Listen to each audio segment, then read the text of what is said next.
Yes, yes,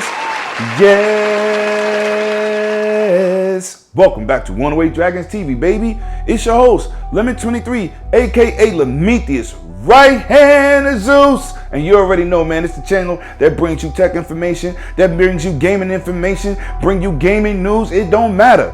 This is what we do here at One Way Dragons. Listen, man, greatly appreciated for everybody supporting the kid. Let me tell you, 10 milliseconds of your time, baby. Hit that like and subscribe if any of this information is helping you out or brought a smile on your face, because I'm crazy and I'm crazy and I'm crazy behind the camera. But anyway, with that being said, if y'all know why we here, y'all read that title, y'all know why we here. We're going to talk a little bit of next gen. We're going to talk about systems dropping and small YouTubers lives for the Xbox Series X. We're going to talk about what we think about PlayStation and what they're doing for next generation. Man, listen, what we wait for? Let's get into the video. Now today, your boy Lemon is coming at you with a little bit different camera perspective, and you know, just switching it up for y'all. I hope y'all like it. But anyway, with this being said, y'all know over the past couple of days, Microsoft has dropped these Xbox Series S's and X's in the hands of big YouTubers to small YouTubers. And I'm talking about down to 10,000 subscribers. They're getting an opportunity to do many things to the system. Now, first of all, there was an embargo. And each time an embargo is lifted, you get to see what the system is able to perform and do. Right now, a lot of small and big YouTubers got the same idea about the Xbox. They're talking about backwards compatibility. Now you're saying, Lemon, but we buying a next gen system. Facts. But they don't got no next gen games till November. But what they can do is give us speed tests for loading times, which has been dramatically improved with the Xbox Series X and S with that velocity architecture. Yeah, it's really looking good for us backwards compatibility people who really support that ecosystem. And it's also looking like games with fluctuating frame rates in terms of Red Dead, Hitman 1 and 2, they're really holding stable frame rates and resolutions. Now this is a game particularly well, it's doing pretty good.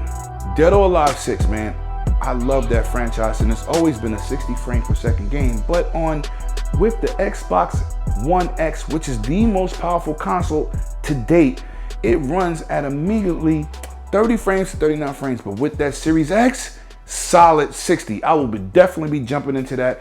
And I don't know, man, it's great to see Microsoft be an open book and give the smaller guys to the people with 10 million subscribers a chance to get an opportunity, give their open opinions, and more embargoes will be lifted in terms of what they will be able to release with information. And with that being said, let's jump into some more next gen info. Facts. In this part of the segment, we're gonna jump into a quick resume and the load times. And it is looking that games like Red Dead, which takes forever to load, is less than over 75% of the loading time is down. That is great news, man. And you know what else is crazy? Every game seems to work with whatever somebody tested. They even took a game like Final Fantasy 15, which we all know, when you do that resolution mode, that frame rate is crazy. It is now a steady held 30 solid. Now the reason it's 30 is because it don't have an uncapped frame rate. It's only capped at 30, so it's definitely a bonus to whoever didn't really finish that game and always said, man, this game is great looking and performs bad. Xbox Series X with brute force is basically pushing its way through it like LeBron goes through a layup to the basket. That's facts. And another game also with great graphics and has a performance mode is also Monster Hunter World. Now shout out to my man Bloody. I know he's gonna be excited about this, but you can run that game in the 4K mode and have the frame rate push to the max with hardly no dips, because the brute power of the 12 teraflops built into the Xbox Series X is just amazing. And sometimes you gotta brute force your way past what a game can do. Now this is crazy.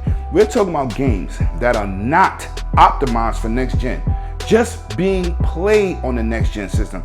aka Xbox One X with the 360 titles. Same thing, but this is a whole new level of speed, a whole new level of architecture, and we're really going to benefit. For you guys out there that got that back catalog and is looking to bring your games with you, man, this Xbox One X and that Series S is, Xbox Series X and Series S, boy, that can get confusing when you're saying it fast.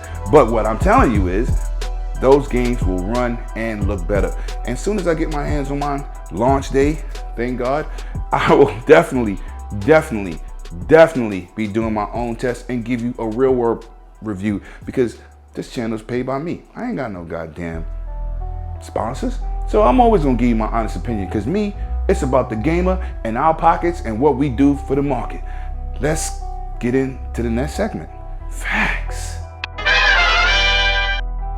Now, another thing I wanted to get into, man, shout out to all the brothers who had this conversation with me. Boy, I love to be right. I said that Microsoft will keep the current deals for next generation buying Bethesda and all them other game studios. First of all, we got to read through the line sometimes. Sometimes they say things like, oh, we added this to our company, but they said we added this to our game studios. So now we have 23 game studios. So I looked at the situation and I said, I think they're going to keep these games in their own ecosystem, because giving them certain titles to other platforms, it doesn't make your title, your ecosystem inclusive. And with Microsoft pushing Game Pass as games of a service, which is completely awesome and the best deal in the game, I said, if they don't keep these titles to themselves, and you can get this on a PS5 or Nintendo Switch, PC don't count. That's Microsoft market too. So if they don't keep it to their two platforms, what would make it a difference of them spending $7.5 billion? And Aaron Greenberg has came out and said, and thank God it's clarified. It was up in the air about a week ago. Everybody had an opinion, but I said Microsoft is going to keep these titles to themselves. And it looks like Aaron Greenberg just dropped a millionaire on the market. He says we are keeping these titles in our ecosystem, Xbox and PC.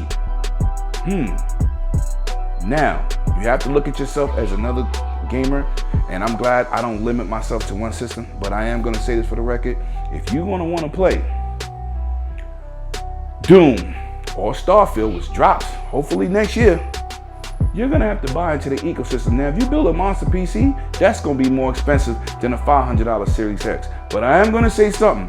Microsoft don't care where they getting their paper from, whether it's going to be PC or whether it's going to be console. Either way, those are both their ecosystem. Now, let's jump into some PlayStation information. And I may have pre-ordered, but I ain't too happy. Facts.